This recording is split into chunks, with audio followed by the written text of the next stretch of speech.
Hermanos, que el Señor les continúe bendiciendo.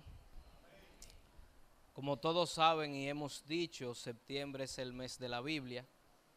De hecho, el viernes 27 de este mes fue el Día Internacional de la Biblia.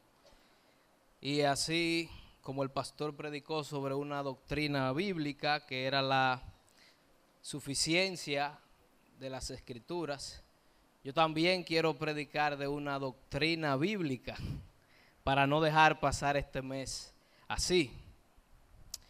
Y voy a hablarles sobre la doctrina bíblica que para mí es la base y el fundamento sobre la cual se sustentan todas las demás doctrinas bíblicas.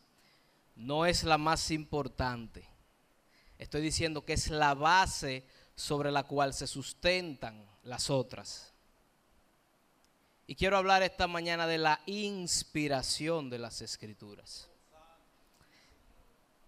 La inspiración se refiere a la verdad de que Dios exhaló, Dios inspiró, Dios habló las palabras de la Biblia por medio de autores humanos. Es decir, que el autor primario de las Sagradas Escrituras no es el hombre, es Dios. Y digo que esta es la base sobre la cual se apoyan las otras doctrinas, porque imagínense que la Biblia fuera la palabra de un hombre. ¿Pudiéramos decir que es suficiente? No. Nosotros nos atrevemos a decir que la palabra es suficiente porque su autor es Dios. Y Él es omnisciente y sabe todo lo que necesitamos para la vida y la piedad. Si la Biblia la hubiera escrito un hombre, ¿pudiéramos decir que no contiene errores? No, porque nosotros cometemos errores. Así que si la escribió un hombre no fuera inerrante. Pero decimos que es inerrante porque tenemos la seguridad que su autor es perfecto. Y su autor es Dios. Decimos que la Biblia es nuestra mayor autoridad en lo que se refiere a fe y conducta. ¿Por qué decimos eso? Porque Dios es el creador y el autor de la creación. Así que Él es el único que tiene derecho a decirnos a las criaturas cómo es que tenemos que vivir. Si la hubiera escrito un hombre, todas esas doctrinas bíblicas se caen automáticamente. De hecho, nuestra fe, nuestra salvación y todo lo que creemos estaría en tela de juicio. Pero qué glorioso es saber, hermanos, que las Escrituras no tienen su origen en el hombre. Tienen su origen en el santo y perfecto Dios. Así que, a pesar de que mi apóstol favorito es el apóstol Pablo, como muchos saben, esta doctrina yo creo que hay alguien que le explica mejor que Pablo para mí. Y el apóstol Pedro nos enseña acerca de la inspiración de las Escrituras. Así que vayamos a 2 de Pedro, capítulo 1, versículos del 16 al 21.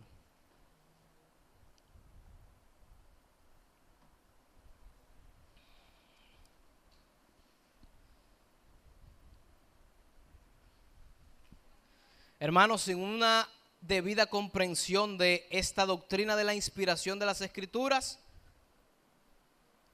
nosotros no vamos a darle el valor que la Biblia merece.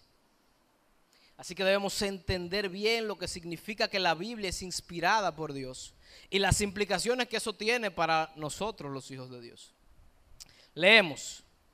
Dice el apóstol Pedro, inspirado por el Espíritu Santo: porque no os hemos dado a conocer el poder y la venida de nuestro Señor Jesucristo siguiendo fábulas artificiosas, sino como habiendo visto con nuestros propios ojos su majestad.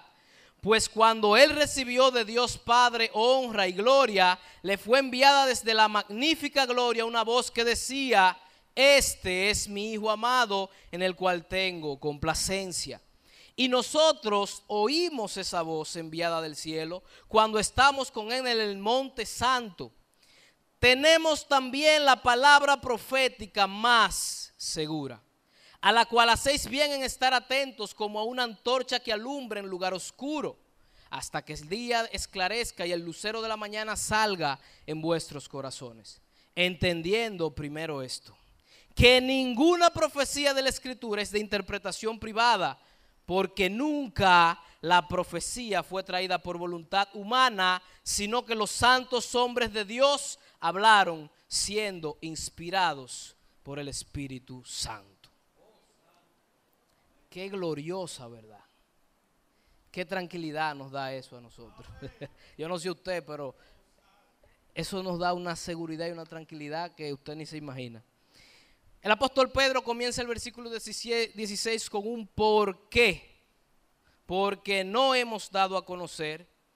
Y para mí el apóstol Pedro tenía una preocupación real al momento de escribir esta carta.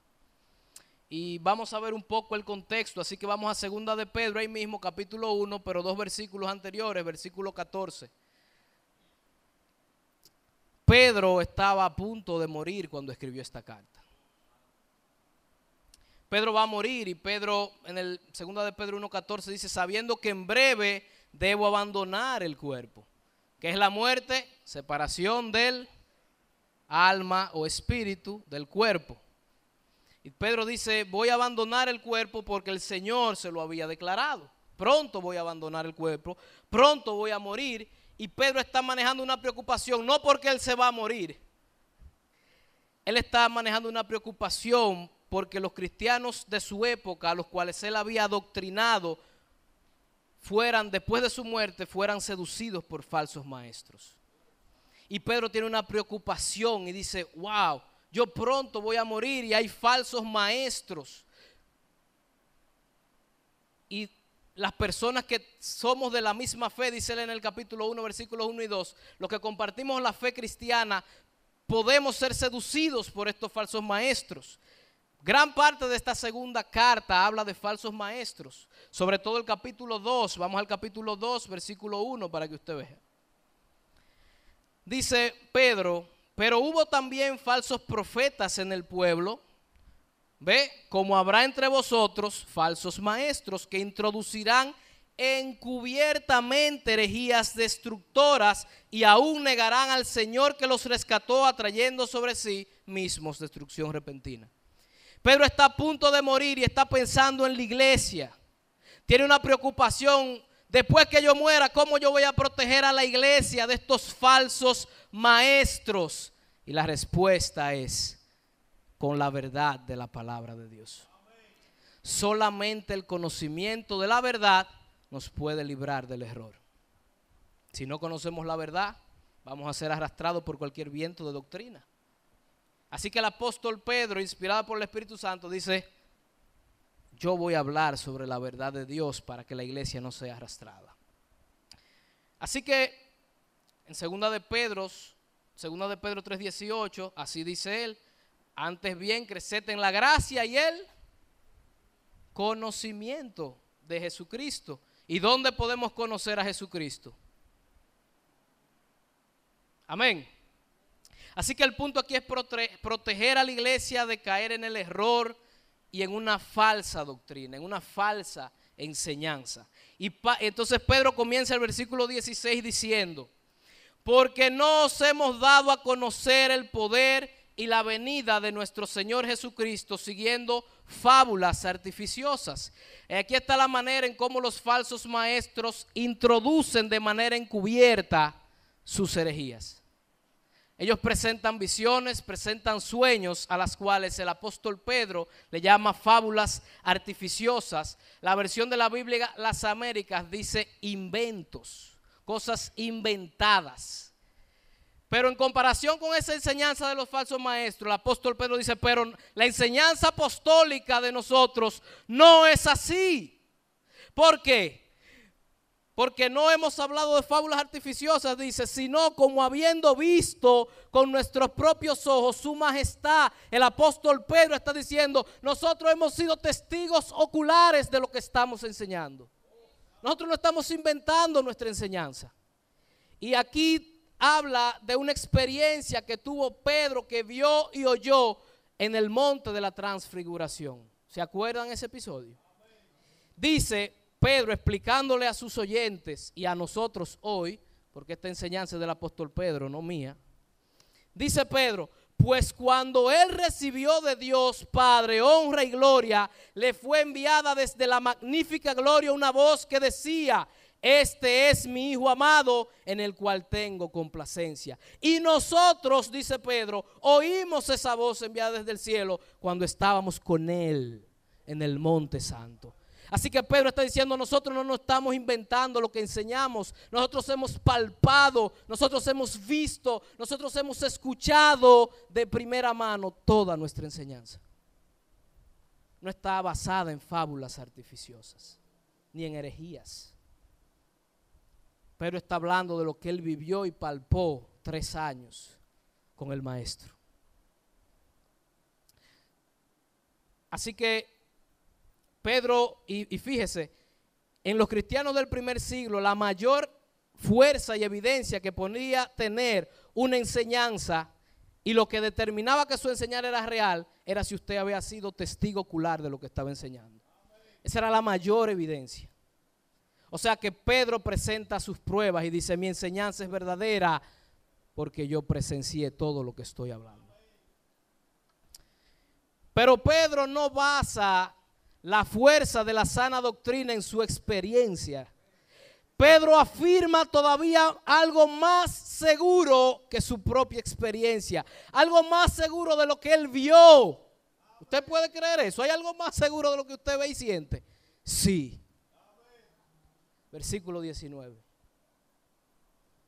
Pedro dice, tenemos también, aparte la traducción original, y también, y así, también tenemos la palabra profética más segura. ¿Cuál es la palabra profética de que él habla? ¿Será la palabra hablada en voz audible o será la palabra escrita? En este contexto, la traducción original de palabra profética, palabra, así mismo está la traducción griega, es logos.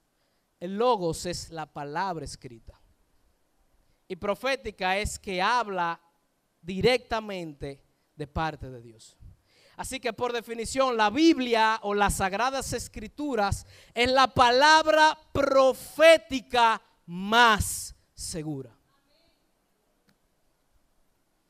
Esta enseñanza no es mía. Y si seguimos el flujo de pensamiento y vemos el versículo 20, él sustituye la palabra profética por, ¿qué usted ve ahí? Profecía de la Escritura. Es decir, que el apóstol Pedro se está refiriendo a las Sagradas Escrituras como la palabra profética más segura. Pedro está diciendo, no es mi experiencia ni siquiera lo más seguro. No son mis sentimientos. Yo estuve en el monte de la transfiguración, yo vi al Cristo transfigurado, pero yo tengo una palabra profética también más segura, de donde yo saco mi enseñanza. Pero más segura que qué. Más segura que qué cosa. Porque si Pedro está asumiendo que esta es la palabra profética más segura, hay otros medios de revelación que no son los más seguros o que no son seguros. Y Pedro está diciendo, esta es la más segura que cualquier otro medio de revelación que usted pueda tener. La Iglesia Católica entiende que la tradición católico-romana es más segura que las Escrituras. Nosotros decimos no. La Biblia es la palabra profética más segura que la tradición.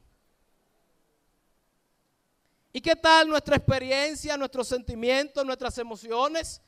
La Biblia es más segura que nuestros sentimientos y nuestras emociones. ¿O nuestros sentimientos son más seguros que la Biblia? No, la Biblia es más segura que nuestros sentimientos y que nuestras experiencias y lo que a usted le dé la gana. Esto no se trata de que yo sea bautista, pentecostal o presbiterano. Es lo que la Biblia declara acerca de ella misma. Muchos hablan de sueños, visiones, corrientes, Mire, está bien, hermano, yo respeto eso. Yo no soy quien para juzgar sus sentimientos ni sus experiencias. La pregunta es, ¿qué dice la palabra más segura acerca de sus experiencias? Hermano, y si la contradice, lo que usted está sintiendo no es de parte de Dios. ¿Qué le parece si estamos en una reunión de oración, en un círculo, y todo el mundo comienza a hablar en lengua al mismo tiempo y no hay intérprete y no se sabe lo que se está diciendo y comenzamos a hablar en lengua y vienen y decimos, bueno, pero nosotros sentimos que era del Espíritu Santo, estábamos todos hablando en lengua al mismo tiempo, no teníamos control, bueno, pero ¿qué dice la palabra más segura? Primera de Corintios 14, 27 dice, si habla uno en lengua extraña, sea esto por 2 o a lo más 3 y por turno, y uno que interprete. Si yo salgo de ese patrón que dice la palabra más segura, usted tiene que saber que la Biblia es más segura que su experiencia y que su sentimiento, no importa lo que usted haya sentido. Dios no se puede contradecir. Y usted me excusa, hermano, pero yo tengo que dar y hablar lo que la Biblia dice de ella misma. No se trata de concilio ni de nada de eso. Debemos de confiar que nuestra experiencia es lo más seguro porque no lo es. No lo es. Y la evidencia está en que hemos conocido mucha gente con este tipo de experiencias que hoy están descarriados. ¿Y qué tal la palabra de un profeta contemporáneo? ¿Cuál es más segura? Por nuestra denominación yo puedo partir del hecho de que todavía tenemos profetas entre nosotros. Ok, entonces ¿cuál es más segura? ¿La palabra de un profeta o esta? ¿Cuál? La Escritura. Esta es la palabra profética más segura.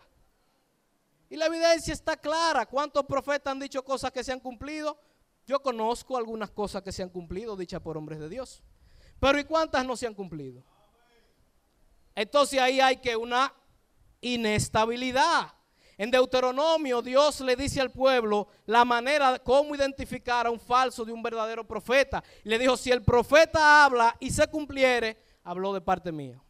Si el profeta hablara y no se cumple, no le pongan atención a eso. Y añade, éntrenle a pedradas. No vamos a entrarle a pedradas a los profetas de ahora. Pero el punto es que con la Biblia usted no tiene que esperar nada a ver si se va a cumplir, porque lo que ella dice se va a cumplir.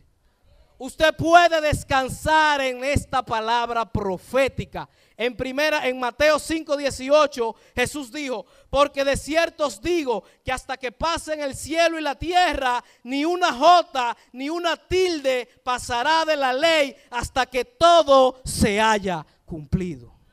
Aquí no hay condición. Aquí usted puede descansar. En la palabra de un profeta que tuvo visiones, sueños, que Dios me dijo, yo no sé, puede ser como puede no ser. Aquí, hermanos, si usted se muere, usted puede estar seguro que va a resucitar. ¿Por qué? Porque la palabra profética más segura le dice que usted va a resucitar. Usted no tiene que esperar a ver si es verdad. Bueno, yo no creo que eso sea verdad porque hay que esperar a ver si se cumple. No, eso es con la palabra de los profetas contemporáneos, pero con esta no. Si Cristo es el único camino al Padre, no, pero yo tengo que esperar a morirme a ver si es verdad, porque ahí es que se va a saber. No, no se va a saber ahí, se sabe ahora porque esta es la palabra profética más segura. Cristo regresará, no ha regresado y quién sabe cuándo viene, eso hay que esperar a ver si se cumple. No, no hay que esperar a ver si se cumple, porque si Él dijo en la palabra profética más segura que iba a regresar, adivine qué va a pasar. Él va a regresar por su pueblo.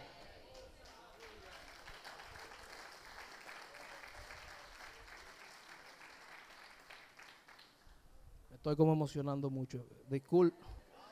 Discúlpenme, hermanos.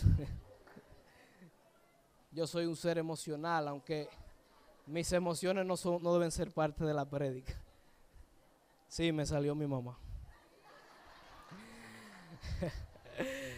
Así que Pedro está diciendo, si esto es así, ¿usted cree que esto es así? Si esto es así, entonces seguimos el versículo 19. Ay, mi madre, estamos en el versículo 19 todavía. Entonces Pedro dice en el versículo 19 del capítulo 1 de segunda de Pedro, tenemos también la palabra más profética, más segura, a la cual hacéis bien en estar como atentos, como una antorcha que alumbra en lugar oscuro hasta que el día esclarezca y el lucero de la mañana salga en vuestros corazones. Hermanos, nosotros vivimos en un lugar oscuro ahora mismo. Nosotros vivimos en tinieblas, o rodeado de tinieblas, mejor dicho. Esto es un mundo de oscuridad y el pecado y de pecado. De manera que vivimos en un mundo en tinieblas y el apóstol Pedro dice, esta palabra es más segura, así que a ustedes les conviene estar atentos y usarla como una antorcha andando de noche porque andamos de noche. Y esta es la única luz que tenemos. La única luz verdadera y más segura es esta. El salmista decía, lámpara es a mis pies y lumbrera. Ve, estamos de noche, vivimos rodeados de tinieblas. Tenemos que estar atentos a la escritura, a lo que ella nos dice, porque es de noche. De noche las cosas se confunden, no se ven bien. Pero Dios nos dejó una luz. Y Pedro dice, estén atentos a la luz que Dios le dejó, a la palabra, es una antorcha. Pero hay otra fuente que emite luz de la que Pedro habla. Pedro dice que nos estar atentos a como una antorcha que alumbra en lugar oscuro, hasta un día será esto. No siempre el mundo estará en tinieblas. Eso será hasta un día. ¿Y cuándo será ese día? Dice el apóstol Pedro, hasta que el día esclarezca y el lucero de la mañana salga. ¿Quién es el lucero de la mañana? Apocalipsis 21, 23 nos dice quién es el lucero de la mañana. Y había un corito de esa que ya tenía decir cansado esta mañana cantándola. Ella creía que yo me la estaba inventando, pero está en Apocalipsis 21, 23. La ciudad no tiene necesidad de sol, ni de luna que brille en ella. ¿Por qué? Porque la gloria de Dios la ilumina. ¿Y quién es la lumbrera? Y el Cordero es su luz. Jesucristo es el lucero de la mañana. Y estaremos en tinieblas hasta que Él vuelva. Cuando Él vuelva, todo será claro. Todo será de día. Los veremos tal cual es. Seremos transformados. Andaremos en luz. Se acabaron las tinieblas. Pero hasta ese día, hasta que ese día llegue, hermanos, ¿cuál es la única luz que tenemos? Hasta que ese día llegue, tenemos que estar atentos a la palabra profética más segura. Así que, hermanos, nosotros respetamos las ciencias que arrojan luz al conocimiento humano. Respetamos la psicología, respetamos la biología, respetamos todas esas ciencias, pero esas ciencias no son nuestra luz. Porque como estamos en tinieblas, hasta en la ciencia se han metido las tinieblas. Vamos a Isaías, capítulo 8, versículos 19 y 20.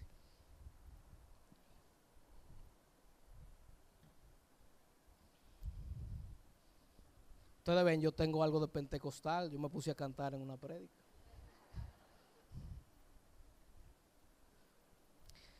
En el tiempo de Isaías, el pueblo de Dios tenía artes y ciencias a las cuales ellos podían acudir. Y oigan lo que escribe Isaías al pueblo de Dios. Y si os dijeren, preguntad a los encantadores y a los adivinos que susurran hablando, oigan lo que debemos responder nosotros, el pueblo de Dios. ¿No consultará el pueblo a su Dios primero? ¿Consultará a los muertos por vivos? A la ley y al testimonio, si no dijeren conforme a esto, es porque no les ha amanecido. La exhortación de nuestro tiempo es la misma que le hizo el profeta Isaías.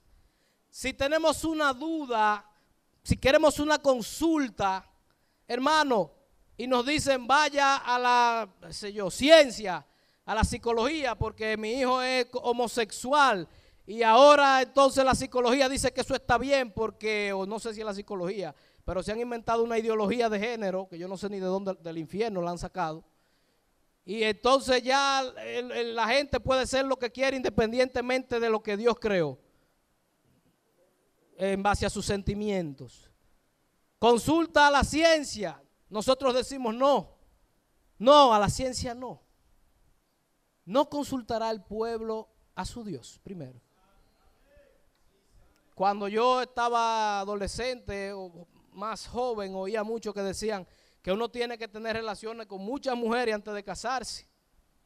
Y yo lo razoné eso y digo, bueno, tiene su sentido, porque yo no sé cómo es con la que yo me voy a casar. A mí, yo entiendo que puede ser. No, el pueblo de Dios tiene que consultar a su Dios primero.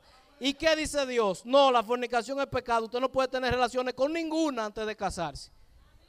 A la ley, al testimonio. ¿No consultará el pueblo a su Dios? Claro que sí. Todo lo que venga de donde sea, aunque respetemos la ciencia, tenemos que sacar esta lámpara a ver qué es lo que dice esto de eso. Y ver. Porque esta es la única luz que tenemos. Todo verlo a la luz de las Escrituras.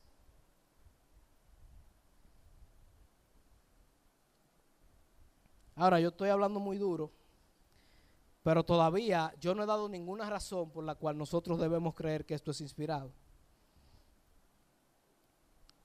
Y aquí está la razón que del apóstol Pablo. ¿Por qué podemos depositar toda nuestra fe, confianza, nuestra vida en esta palabra profética? Sin miedo. Tenga la confianza, deposite su vida en esta palabra profética. Puede fundamentar su vida sin ningún problema, porque es la más segura. La pastora y yo discutíamos este pasaje hace un tiempo. Y ella me decía, sí, pero ahí no dice que esa es la única segura. Digo yo, no, es verdad que ahí no dice que esa es la única segura, pero dice que es la más segura. Si usted tuviera que fundamentar su vida en una palabra profética, ¿usted la haría en una insegura o en la más segura? Pues ya, ¿para qué yo quiero otro medio de revelación?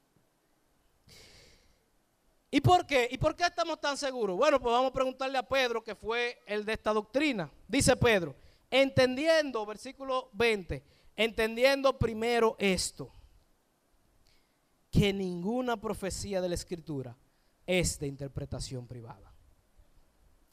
Vamos a desglosar esto un poco. Que ninguna profecía de la Escritura. Es decir, que no hay niveles de inspiración en las Escrituras entonces. Quiere decir que toda Escritura es inspirada por Dios. Entonces, lo que Dios escribió en el monte Sinaí con su dedo no puede ser más inspirado que la carta a los romanos. Porque ninguna profecía. Pero hay gente que cree que sí, que hay grados de inspiración. Y de hecho, las palabras de Jesús las ponen en rojo porque son más importantes. ¿Quiénes tienen una Biblia con las palabras de Jesús en rojo? Yo tengo una. El apóstol Pedro dice, si vamos a poner la palabra de Jesús en rojo, tenemos que poner la palabra de Pedro en rojo también. Porque ninguna profecía es más ni vale más que otra. Toda la Escritura igualmente es inspirada por Dios. Lo que dijo Jesús estaba tan inspirado como lo que dijo Pablo. Toda, de Génesis a Apocalipsis, es inspirado por Dios. Ninguna profecía de la Escritura es de interpretación privada. ¿Qué quiere decir interpretación privada? Bueno, los católicos han tomado esto y han dicho que sus feligreses no pueden interpretar las Escrituras solos, porque no es de interpretación privada. Que la iglesia es la que tiene que interpretarle las Escrituras. No. Eso contradice toda la enseñanza de Pedro. Pedro dice, no, ustedes tienen que andar con la Escritura como si fuera una linterna, alumbrando. Eso no es lo que quiere decir. Hermano, si un pastor le dice a usted que usted no puede interpretar la Escritura, sálgale corriendo. Es un falso maestro. ¿Usted sabe lo que usted necesita para interpretar la Escritura? El Espíritu Santo. Es cierto que una persona sin el Espíritu Santo no puede interpretar las Escrituras.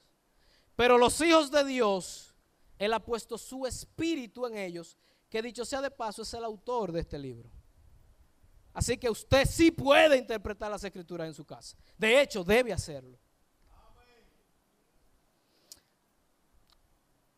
Los pastores y maestros, claro, son dones que Dios ha dado y son necesarios. Pero de necesitarme a mí para usted tener una relación con Dios por medio de la palabra, usted no me necesita a mí. ¿Usted es edificado por los maestros y pastores? Claro que sí, somos edificados. Pero nosotros podemos interpretar la Biblia si tenemos el Espíritu Santo.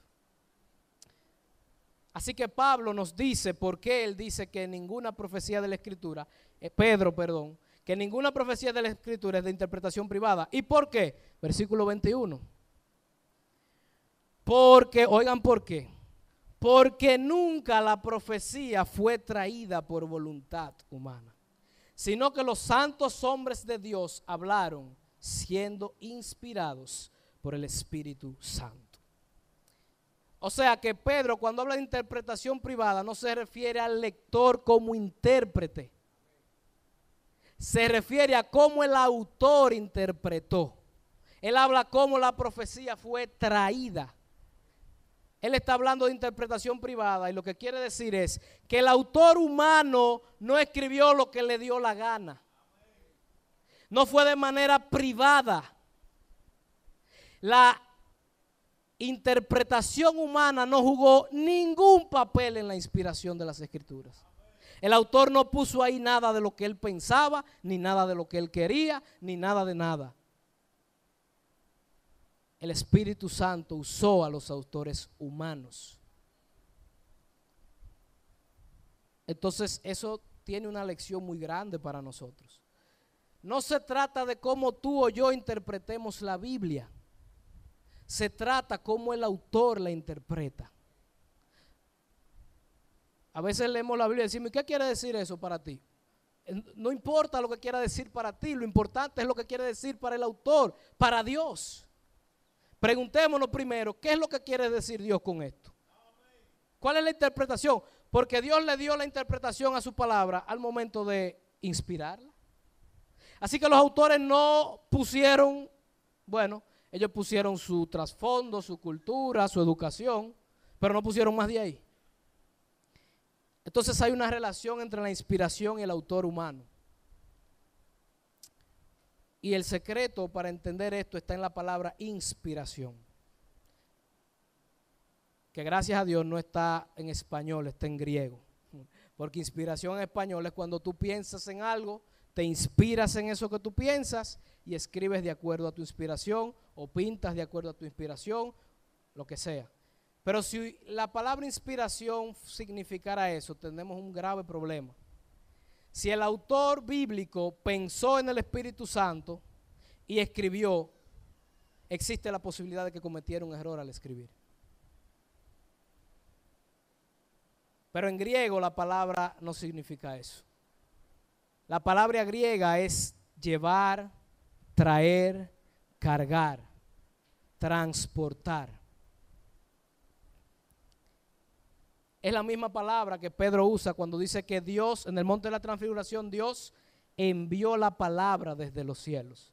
Él transportó la palabra desde los cielos. El apóstol Pedro lo que está diciendo, los autores humanos fueron cargados por el Espíritu Santo y fueron llevados a escribir exactamente lo que el Espíritu Santo le daba a escribir. El Espíritu Santo preservó y dirigió todo el proceso. Las palabras fueron enviadas desde el cielo por medio del Espíritu Santo. Y el Espíritu Santo cargó a los autores humanos, llevó a los autores humanos a escribir cada palabra de la Escritura. no es de interpretación privada. Qué tranquilidad nos da eso a nosotros, hermano. Cuando usted esté leyendo un libro cristiano, usted no puede leerlo con esa tranquilidad. Porque el autor es humano de un libro cristiano. Y usted tiene que leerlo con la lámpara también. Con la lámpara, no importa quién sea. Hasta John Piper, aquí que hay algunos que lo tienen muy alto. Hasta John Piper hay que leerlo con esta lámpara. Porque la palabra profética de John Piper no es la más segura. Es esta.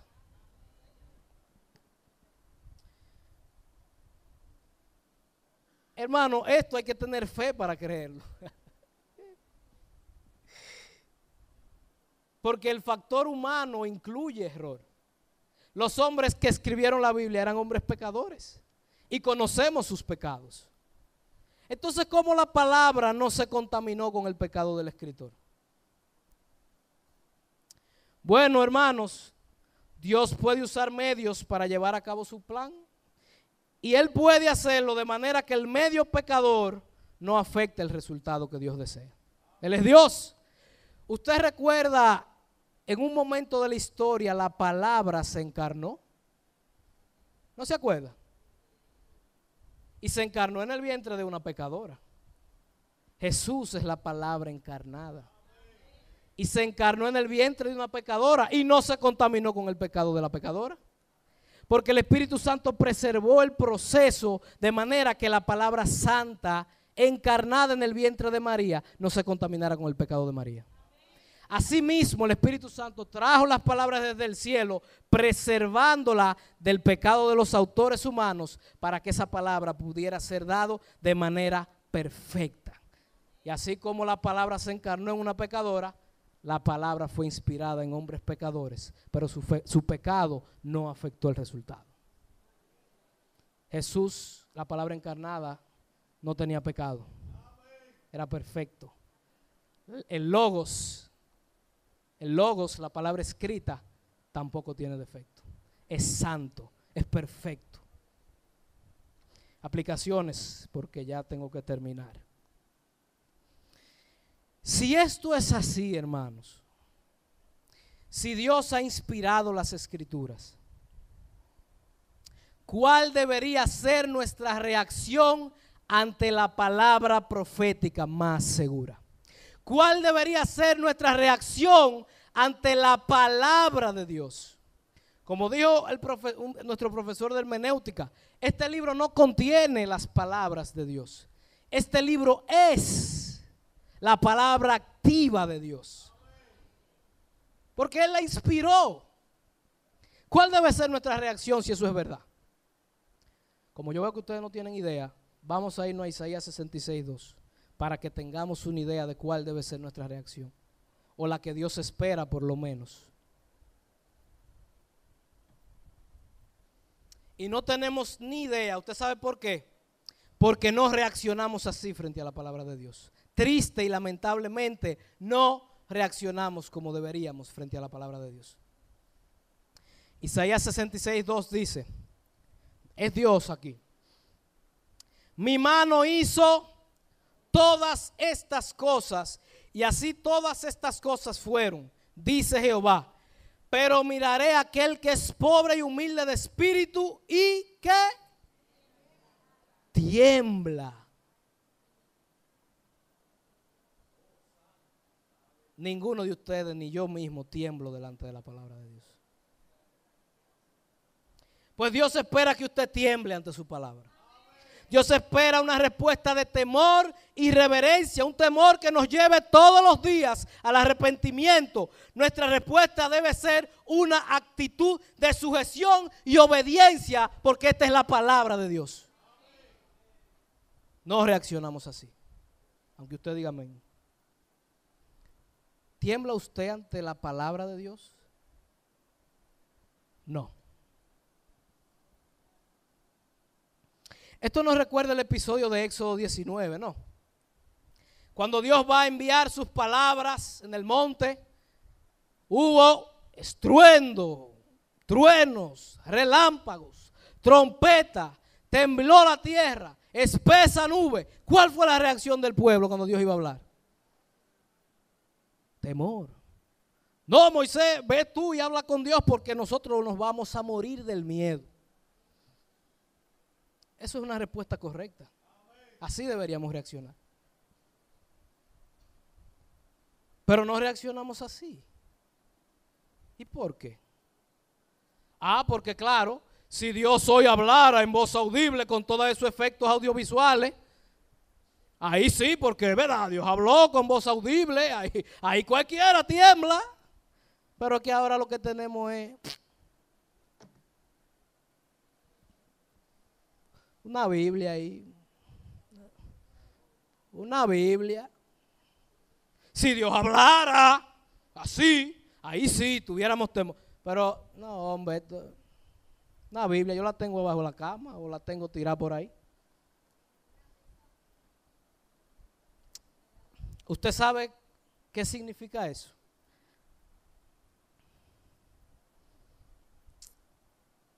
Que nosotros no creemos en esta doctrina.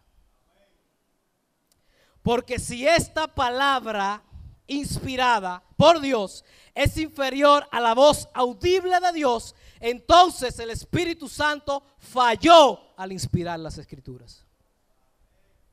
Hermano, esta palabra tiene la misma calidad, la misma autoridad, la misma suficiencia que tuvo cuando Dios la pronunció en el monte Sinaí. La misma.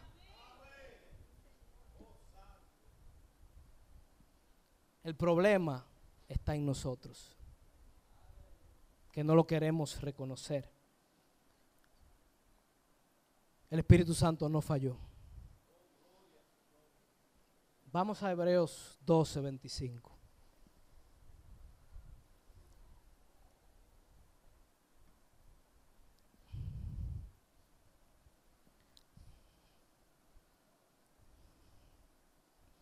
Esto es una demostración de que esta palabra escrita tiene la misma autoridad que la palabra hablada de Dios.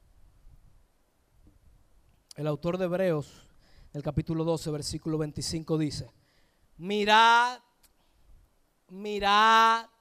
atiendan, oigan, mirad que no desechéis al que habla. ¿A quién se está refiriendo el autor de Hebreos con al que habla? Al autor de Hebreos. No desechéis al que está hablando en esta carta. ¿Por qué? Porque si no escaparon. Déjenme hacer un aclarando. El autor de Hebreos está narrando lo que aconteció en el monte Sinaí.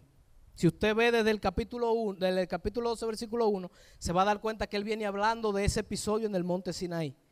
Y en base a esto está escribiendo: no desechéis al que le está hablando ahora, o sea, al autor de Hebreos, que no sabemos quién es.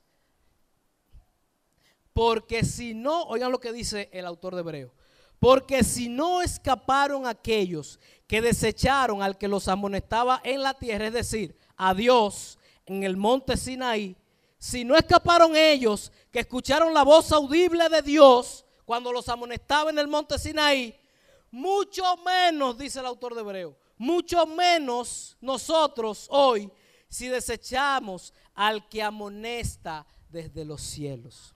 El autor de Hebreos dice que la amonestación y la carta a los hebreos es una amonestación que viene desde el cielo. Porque aquel que amonestó en el monte Sinaí transportó esa palabra al autor de Hebreos, y el autor de Hebreos dice que su carta, su enseñanza viene desde el cielo. El autor es Dios que transportó esas palabras y el autor humano las escribió. Y les dijo: no desechen al que habla hoy. Si ellos que escucharon la voz audible de Dios no escaparon, no crean que ustedes escaparán de aquel que os amonesta desde el cielo. ¿Con qué nos amonestan desde el cielo? ¿Tiene o no tiene la misma validez? Mire, hermano, si Dios ahora mismo, en este momento, temblara la tierra, imagínese esto: Use su imaginación. Temblando la tierra. Vienen humo, se llena de neblina este lugar y caen truenos, relámpagos, sonido de trompeta, y Dios dijera: soportaos en amor los unos a los otros. ¿Qué usted hiciera? Aparte de salir corriendo.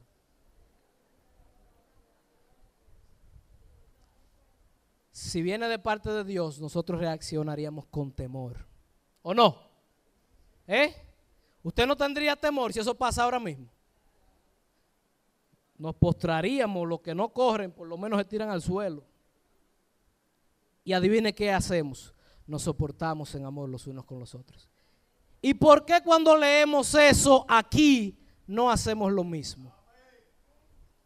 Ni reaccionamos igual. ¿Usted sabe por qué? Porque usted y yo no creemos en la validez de este libro, ni creemos que es inspirada. Vamos a ponernos de pie y vamos a pedir perdón, que es lo que nos corresponde.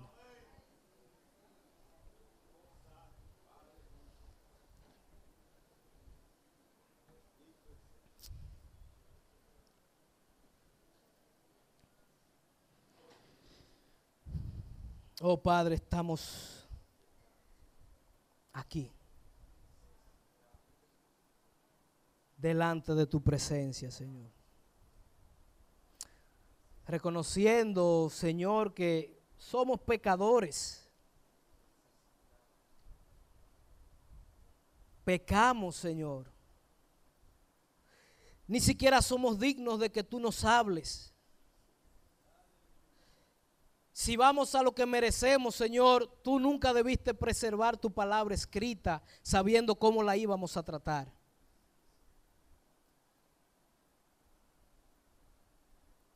Oh, pero qué bueno que tú eres misericordioso.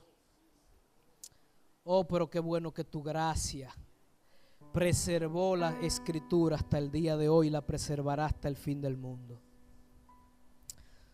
Reconocemos que no somos dignos de que nos hables por las escrituras. Y queremos pedirte perdón. Perdónanos por tratar tu palabra como la tratamos, Señor.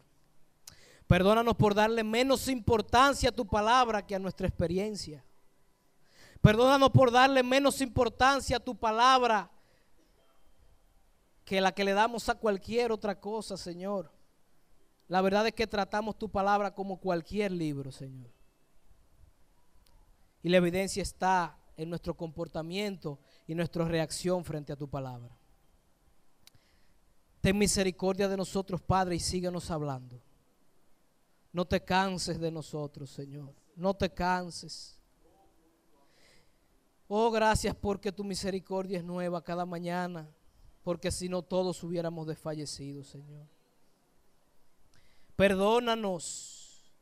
Perdónanos por la irreverencia frente a tu palabra. Perdónanos por nuestra actitud arrogante frente a tu palabra. Perdónanos por no sujetarnos a tu palabra.